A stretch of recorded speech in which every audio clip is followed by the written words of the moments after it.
Combien de kilomètres peut-on faire en une seule charge au volant d'une Renault Zoé Z240? La publicité dit 400 km, les ingénieurs de la marque disent 300 km quand il fait chaud, 200 km quand il fait froid. Qui croire au final? C'est ce que Caradisiac a voulu déterminer aujourd'hui, mais il fallait pour cela avoir un terrain de jeu approprié. Pour mesurer l'efficacité d'une voiture sportive, notre circuit favori est celui de la Ferté-Gaucher. Mais pour déterminer l'autonomie d'une voiture 100% électrique, le périphérique parisien et ses 35 km entourant la capitale semblent tout à fait appropriés. La règle est donc simple, nous sommes au siège de Renault, nous avons une Z40 chargée à 100% et nous allons rouler sur le périph' jusqu'à tomber en panne. Voilà un programme alléchant.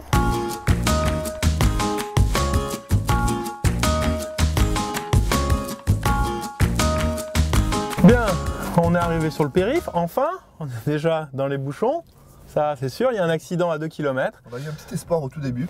Tout petit, Ouais, il n'a pas duré longtemps, on est passé devant nos amis de TF1, puis après on est passé devant nos amis d'AutoPlus, et là on est quoi? On a passé la porte d'Orléans je crois?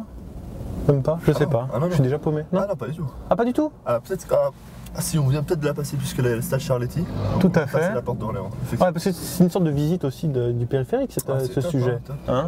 Parce que bon, c'est l'aspect fun en fait de ce sujet, c'est de visiter les curiosités du périphérique.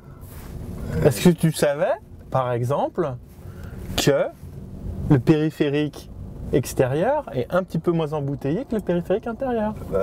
Et c'est la raison pour laquelle... Ça se voit pas là. C'est la raison pour laquelle j'ai choisi le périphérique extérieur. Parce qu'on est masochiste, mais il y a un moment où il faut s'arrêter, quoi. Tu vois? On va apprendre à se connaître aujourd'hui, je pense. On a le temps. Tu sais que je t'aime beaucoup. On a le temps pour ça. Alors, il va sans dire qu'on n'utilise pas l'autoradio. En plus. On utilise... ce qu'il y a de bien, c'est qu'il fait 10 degrés. Donc à 10 degrés, ni on a besoin de la clim, ni du chauffage. C'est vrai. Voilà, c'est sûr qu'on ne consomme pas beaucoup, là, parce que là, en plus, c'est un faux plat descendant. J'enlève le pied de l'accélérateur et on descend. On va essayer de ne pas avoir d'accident juste. Et voilà, donc on continue. Là, je suis actuellement à 17,6 kWh au 100 km. C'est pas extraordinaire pour l'instant, c'est pas terrible. Quand on va passer sous les 15, ça va commencer à être intéressant. Objectif, s'approcher le plus près possible des 10, ce qui voudrait dire qu'on s'approcherait du coup des 400 km d'autonomie. Donc bouchon.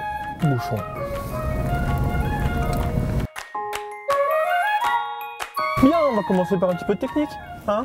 Alors la Renault Zoé, sortie en 2013 mon pote, avec un moteur développé par Continental et une batterie LG d'une capacité de 22 kWh. Alors là, 22 kWh, ça désigne en fait, imagine le volume de ton réservoir. Donc plus ton réservoir est grand, plus tu fais des kilomètres. Tout ceci est logique. Autonomie annoncée à l'époque, 210 km. Mon collègue Olivier Pagès, qui était à la présentation, par contre en a fait 130. C'est mauvais ou... C'est loin. Tu sais pas trop si c'est le mec qui est mauvais ou la voiture, mais bon. Non, on va dire que c'est la voiture. Ensuite, dis donc, en 2015, on garde la même batterie de 22 kWh, mais c'est le moteur qui change. Cette fois-ci, il est développé en interne chez Renault et il sort 92 chevaux. Et il est bien plus efficient qu'avant. Du coup, on peut faire maintenant 240 km officiellement. Sauf que cette fois-ci, c'est mon collègue Manuel Caillot qui allait l'essayer et il en a fait 180. Il y a un progrès, mais on n'est pas encore à la hauteur des prétentions de la marque. Fin d'année dernière, on garde ce moteur développé en interne par Renault et on passe à une batterie toujours créée par LG, cette fois-ci de 41 kWh. C'est presque 2 fois plus qu'avant. C'est énorme.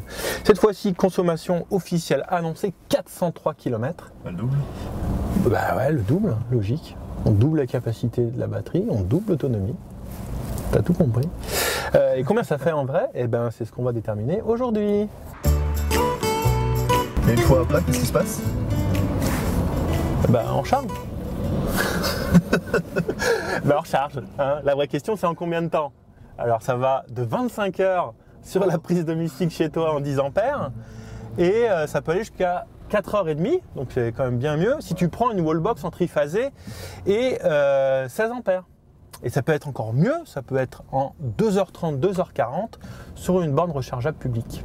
Genre Vélib quoi, Autolib. Autolib, ouais.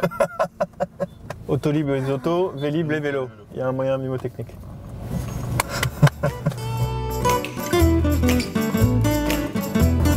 Bien, on a fait notre premier tour. On est bien? 1 heure. Quasi, ouais.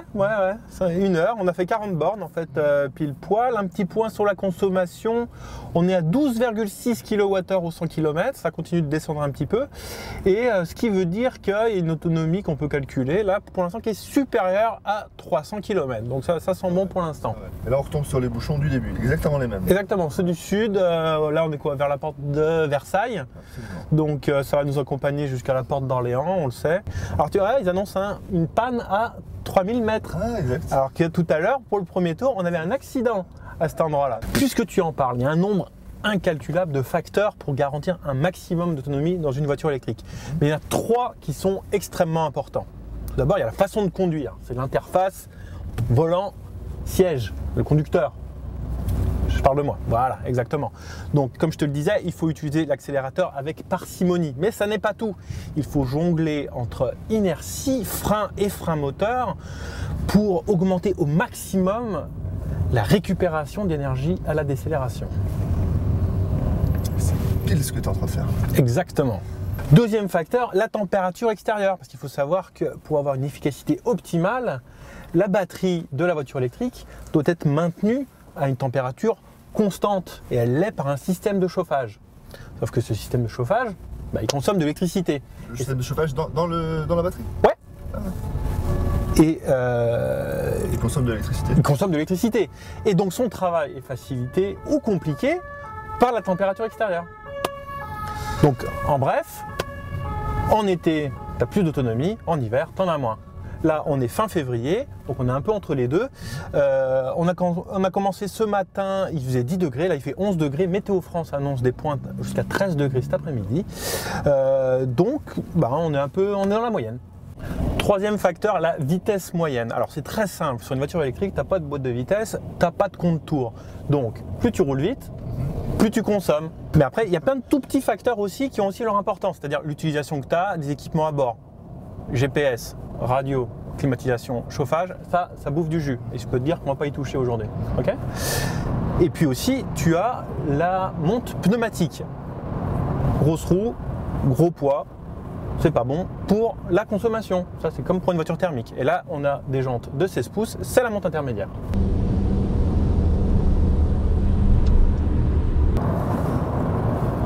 Bien, on entame notre 3e tour. Ouais. Ça fait 2 heures qu'on y est, on a un peu moins. Je pense que ce 2e tour, on l'a fait en un peu moins d'1 heure. Question conso, un petit point conso, si ça vous dérange pas, parce que c'est le but quand même de la démarche.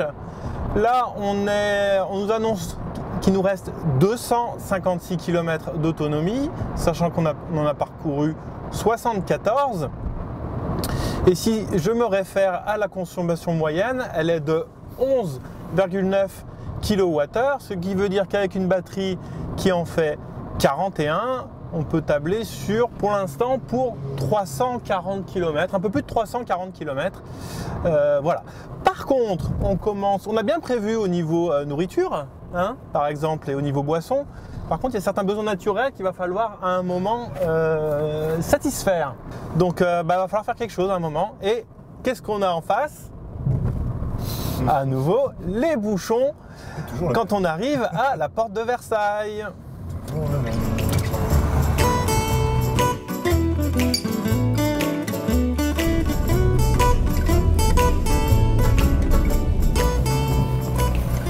Alors profitons de cette dizaine de tours, voire même plus, pour te livrer quelques anecdotes croustillantes sur ce périphérique parisien. D'accord. Sache tout d'abord qu'il s'agit de l'autoroute urbaine la plus empruntée d'Europe. Ça, tu ne le savais pas, avec 270 000 véhicules chaque jour. Je savais pas. Mais je m'en doutais quand même. Extraordinaire. Il a été construit entre 1956 et 1973. Il suit le tracé des anciennes fortifications de Paris. Et il mesure précisément, un accident, Ça a tapé. 35 040 mètres. C'est beaucoup? C'est beaucoup. C'est beaucoup.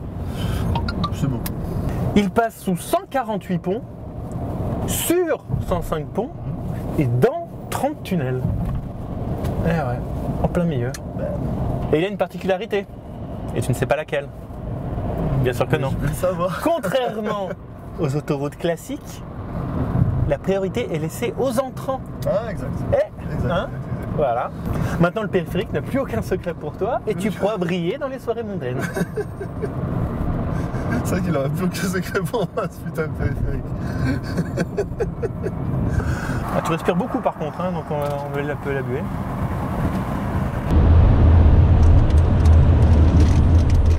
Bien, il est 16h48. Ça fait 6 heures, un peu plus de 6 heures qu'on roule. Sauf que à précisément 31,7 km/h, eh ben forcément on n'avance pas beaucoup. On a avancé de 211,7 km exactement. Donc c'est un petit peu, c'est long. Hein, Ouais, c'est très long. qu'on peut. On a même perdu le compte. Oui, Du nombre de tours, ouais, et on n'arrive pas. Ouais, donc ça doit faire, je sais pas, 6, 7 tours, 7 tours de périph, un truc de genre. Bref, pour dire que donc on a fait 211 maintenant, 8 km. Il nous reste, selon l'ordinateur de bord, 152 km d'autonomie. Donc ça sent bon pour qu'on dépasse les 360 km. Peut-être même un petit peu plus, vu que notre consommation moyenne continue de descendre et s'établit maintenant à précisément 11,0 kWh au 100 km.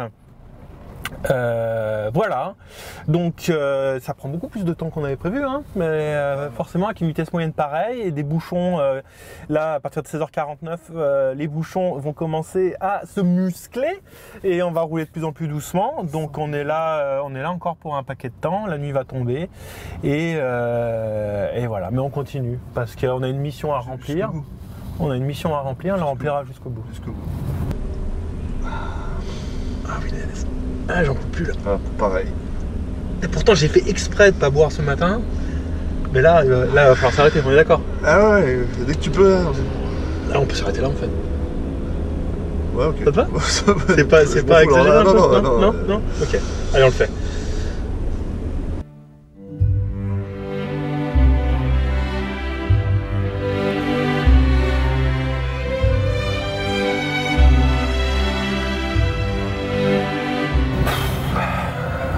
Bon, on approche des 250 km, il est 18h.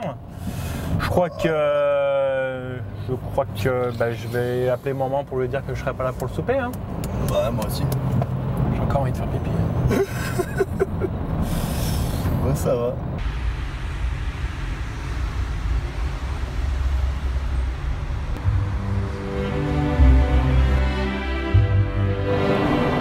Pierre, là, il va falloir allumer. Hein.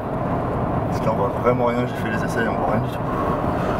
Bon, on a déjà la GoPro, donc sa batterie elle est terminée. Ouais. Par contre, bon bah écoute, allume, mais on fait ça super vite. Vite fait, hein. Ouais, allez, allume, vite. Et bonsoir, et oui, on est toujours sur le périph. Juste pour vous dire qu'on vient de passer les 300 km, il nous reste 64 km encore à faire. Ça fait 10 heures qu'on conduit, surtout moi, et ben on en a super marre. Mais là, on va vite couper ça parce que j'ai pas fait tout ça pour rien, ok ?